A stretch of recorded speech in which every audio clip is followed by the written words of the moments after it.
Nigeria, with the way it is configured at present, seems to lack political willpower to cement the several openings eating up and dragging its economy aground.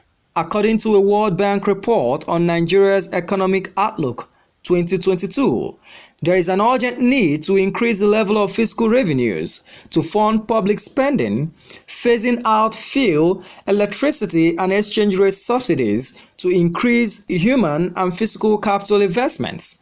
And all these requires an intentional, deliberate, and calculated effort by governments across board.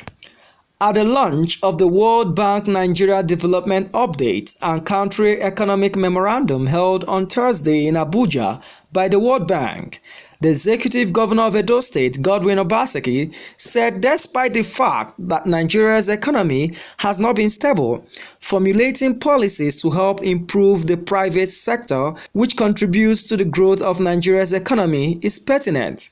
He frowned at the current Nigeria's budgeting system, which does not support the private sector. Those in government, if you look at our budgets, up to 70% of our budgets are focused on servicing government and government institutions, and much less on providing the supportive environment to allow the private sector to grow.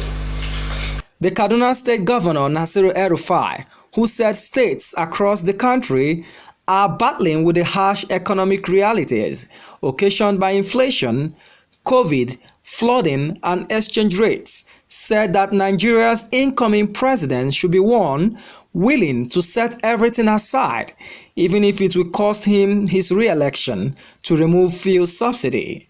Nigeria's next president must be willing to take very difficult, immediate, and urgent decisions that will make the country go through maybe 3 to 5 years of pain and reverse this trajectory.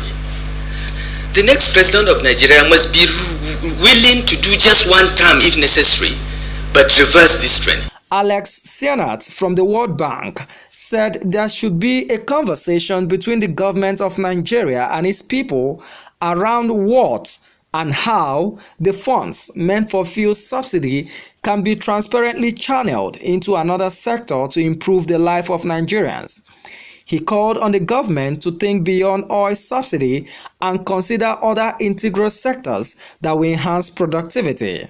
It's not just a question of abruptly ending the subsidy and in some opaque manner redirecting it towards something else. No, it has the conversation about how those freed up resources should be used and the accountability about where they're directed to is integral. For Nigeria to overcome its current economic woes, it needs actionable economic reforms and a consensus among the elites, which must not be political. Marvelous Obomman for Signature TV.